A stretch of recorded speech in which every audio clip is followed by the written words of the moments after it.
Hi, this is John Solari, your host of the Method Actors Speak, where each week or each day.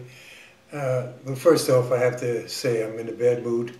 Italy was eliminated today from the World Cup. So she brought me up by being a guest today. Pam is here today. And you have a stage name that everyone knows you as, so I will let you tell the audience your stage name. The Burrito Lady. The Burrito Lady. Now, how did you come up with that? Let's see, I came up with it because where I'm from, I sold a lot of burritos, and every time I got to a place, and they're like, the Burrito Lady's here, so everybody got all happy, so I just decided to keep it. Yeah, it's a great title, people, and it was given to you, and which is nice, if someone gives you the name instead of you taking it. It's I don't know how they work, but I think it brings you better luck. It's like the Italian horn, I see people wear it, but you can't buy it. Someone has to give it to you in order to have the luck. And it's like nicknames. I'm Italian, and nicknames are given to you. So Pam, Burrito Lady, tell me, why did you become a comic? Well, what happened was I'm from Colorado. I moved over here. What happened in Colorado, first I started to try to do comedy like maybe about 15 years ago. And it was crazy in Colorado because the comedians, they didn't really want to help you with your jokes or anything. All they wanted to do was bang you. And even if you banged them, they still wouldn't help you with your jokes. So anyway, I cut it off. So then a few years passed, and I ran into these comedians again, and I go, oh, I think I'm going to try doing comedy again. And they seen my daughter, and they're like, oh, not you, your daughter. So anyway, she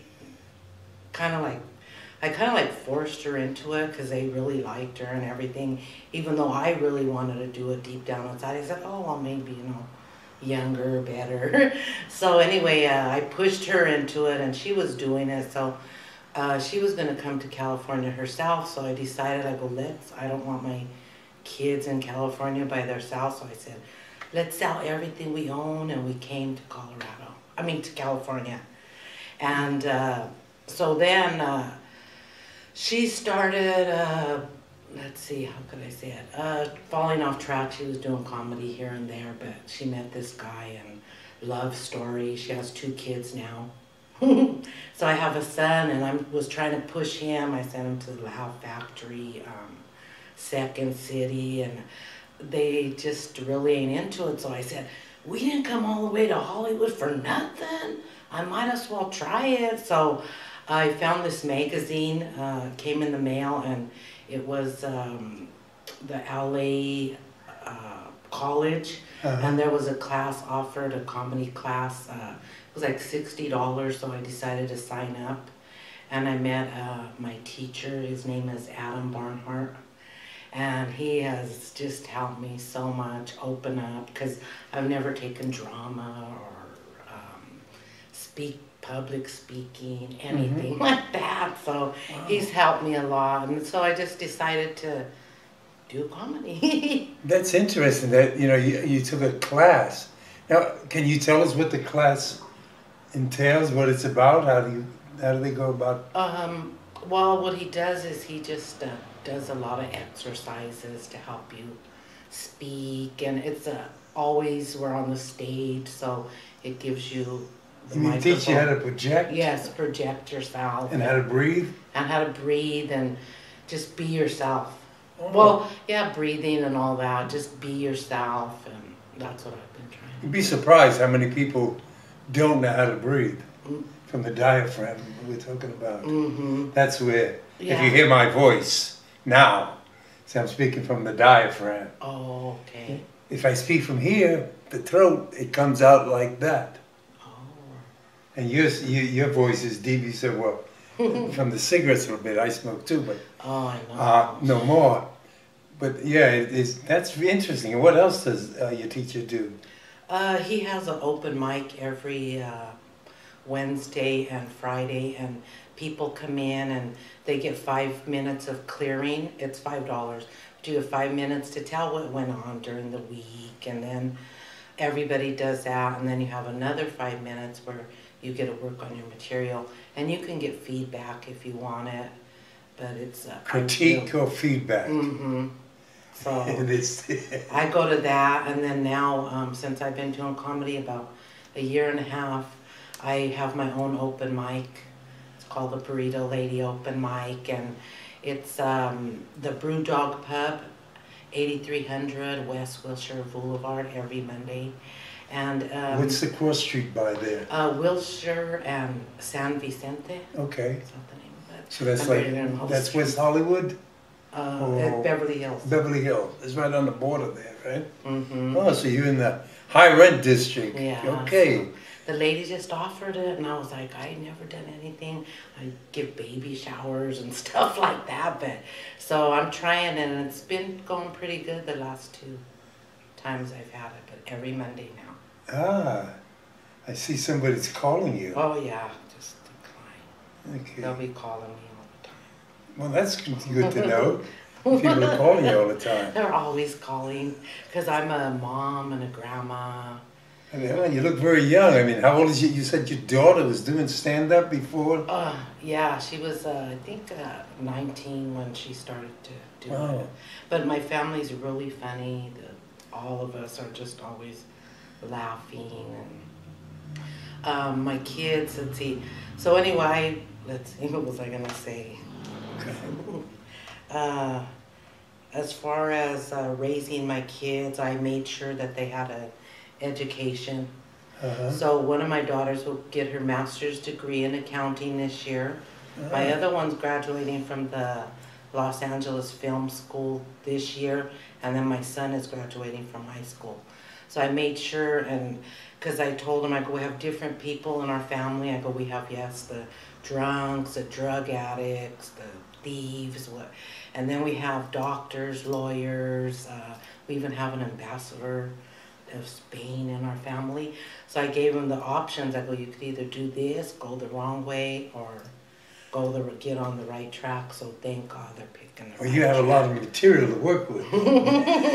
Because most stand-up comics, most comics, it's all related to you and your experiences, isn't it? Yeah, and as far as the Burritolady, I eventually want to get the Burritolady Comedy Club. Because I have all these recipes from Colorado. Our food is completely different than food here, because we smother our burritos with green chili and pork and just a lot of different. But where are you from originally? Colorado. But I mean, the city. Is that the way they make the burritos in Colorado? Yeah, in Colorado. Okay, Pueblo, Denver. It sounded like a different country you were talking about. Well, it's different. There's no food I hear at all. I was like, really? Not at all. So I will have to bring you some burritos one of these days. But I'm so busy. I'm babysitting while my daughter goes to school, so I barely get a chance. But like if there's a potluck or something, I'll take burritos. But it's nice. You have a plan for your family, and you guys seem to be working it out and developing it, and it's coming true. The American dream, or in your case, the Colorado dream. And I really started from the bottom, because I was in the projects. I lived on welfare, which is $356 a month for 2 kids, a mom, and a couple $100 of food stamps.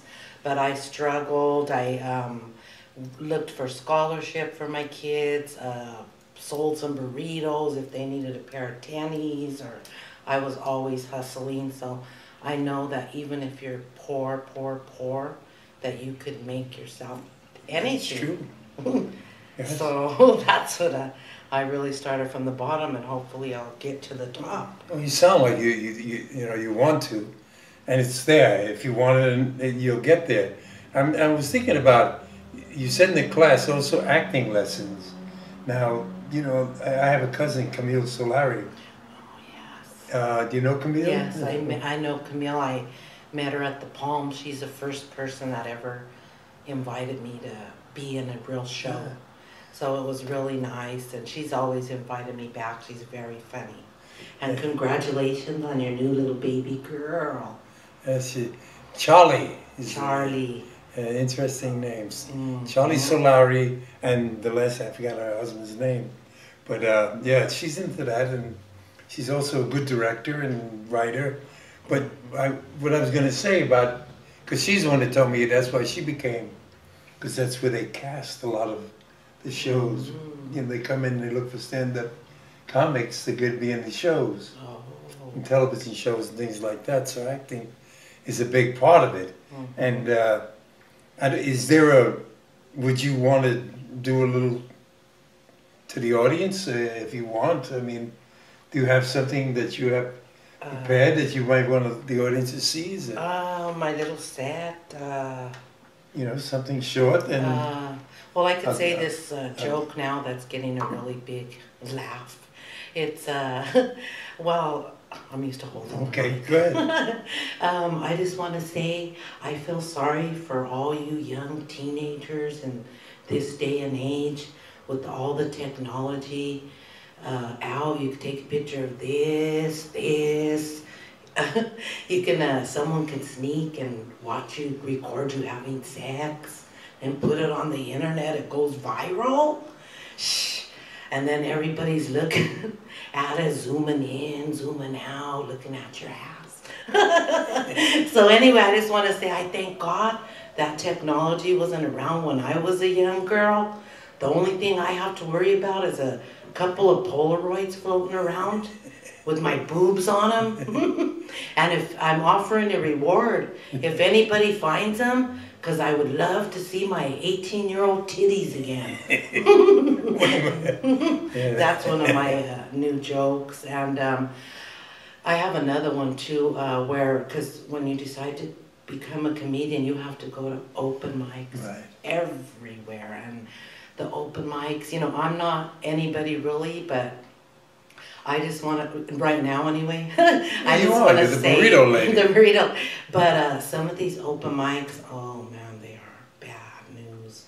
Some of these guys, my open mic, I say no bestiality jokes, no feces, that stuff is not funny. So I warn everybody. So what, I have this other little joke real quick where, because all the girls and guys, they're all talking about sucking dicks all the time. They're all happy. They're like all graphic, putting it down their throat. And I was like, gee, I go, these people are crazy. You know, us Mexicans, we don't suck dick.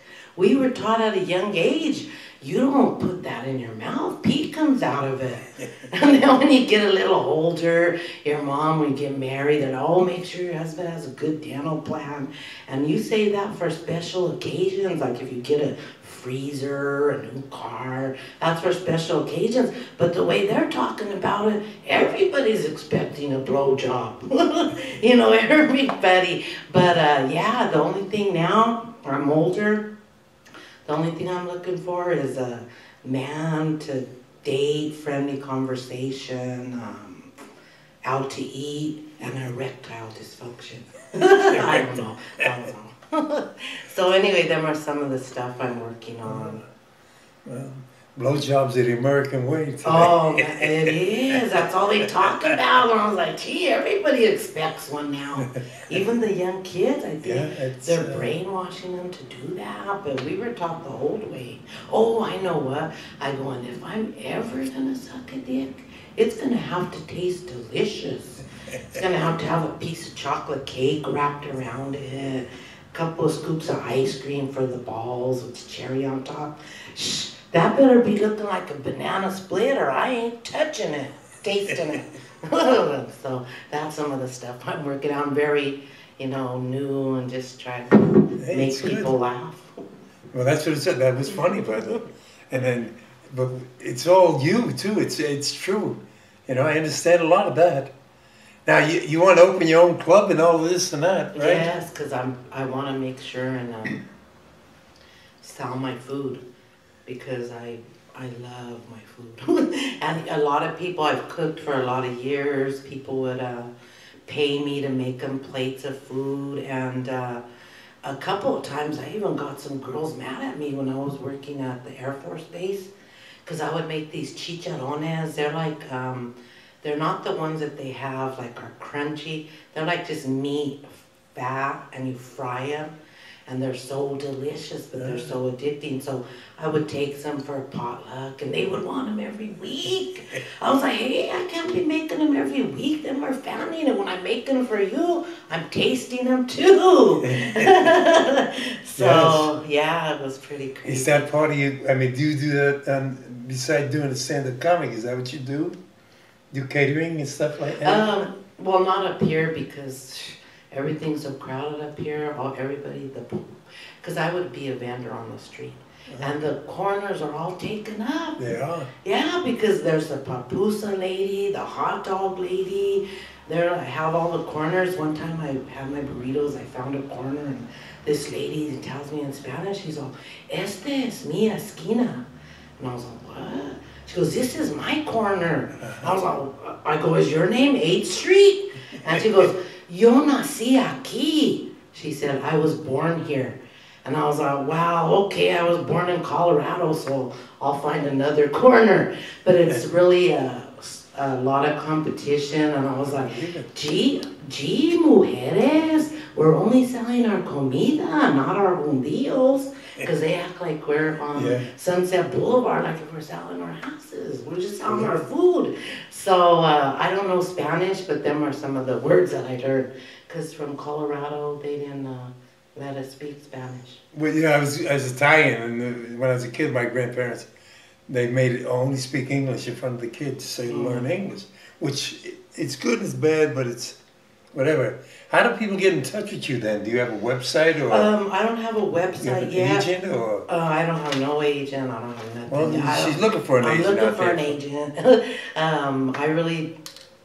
I have to read up on the business. I just, like I said, basically got thrown into it, but I love it. I've always loved making people laugh. But the way you can get a hold of me on Facebook, Burritolady PAM, and my email, burritoladypam@yahoo.com.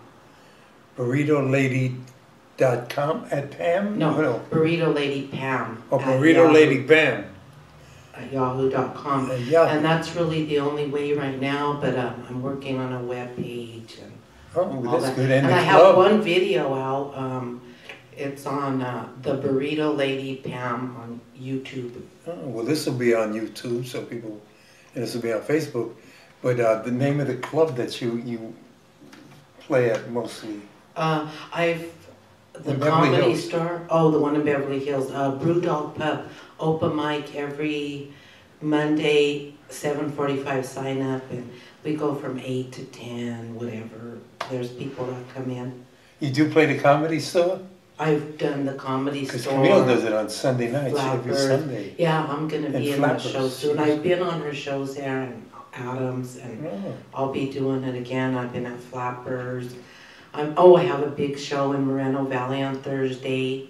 So I'm getting out there, and it pays off to go to all the open mics, even though you have to listen to a lot of stuff. But people get to see you and know you. What's the name of the place out that you're doing? The S Bar in Moreno Valley. The S Bar. Okay, so people out there will know where that is. And you do that regular or just this week?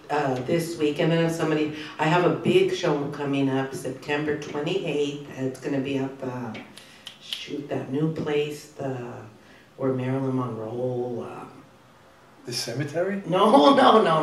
Where their footprints and handprints. The Chinese, the Gremlin. Yes, the new Inside Joke. I have a show. It's going to be good. 200 people, and it's going to be September 28th, and I'm so excited about it. Yeah, because she's buried on Wilshire Boulevard. Church. You know the footprints. That's a different, but she is buried over there. It's right off Wilshire Boulevard. There's a little small church there. A lot of famous, my friend Ray Walton is buried there too. But that's great, Pam. And so you really enjoy doing this. Oh, I love it. Yeah. I love the difference between open mics and people paying to see you laugh. It's a big difference because the open mics are a little rough. If you're not strong, you might give up. But when you go to a show and people pay to see you, they're there to laugh, and it's beautiful. How I knew for sure I was going to stay in comedy, I did a show with Jimmy Abeda in Colorado. He's one of the comedians over there. And it was at a little GI forum or something. But they loved me, and I was like so happy that I said, I'm coming back to California, and I'm going to every open mic. So I've been doing open mics straight for 2 months, and it's starting to pay off. Oh, great. Well, Pam, I'm really glad that you came. Folks, look out for the Burrito Lady, Pam. Is it Burrito Lady Pam or just Burrito Lady? You gotta check both because I'm not They're good both. at Okay. The Burrito Lady Pam and then Burrito Lady Pam. Right, okay. I better pick a name quick. Oh, The Burrito Lady, go ahead, go ahead. one more thing I wanted to say because I think it's so funny. These guys were saying, oh, Hollywood don't like Mexicans and they never put them in shows and all that. And I was like, well, gee, I wish I would have had the heads up before I came here and named myself the Burrito Lady. So I thought that was pretty funny. It's true. Yeah. Well, but I do love Hollywood, and I can't believe I'm in this position right now. I'm happy for you, and I'm I'm really happy. glad that you came on. Oh, me too. I'm glad you invited me. This is my first ever interview. Well, hopefully, Thank you. I doubt if it'll be your last. Oh, good. So, folks, get in touch with the Burrito Lady Pam on Facebook. Yes. And also on YouTube. It'll be on The Method Actor Speaks Tonight after Italy lost. Thank you again. And Okay.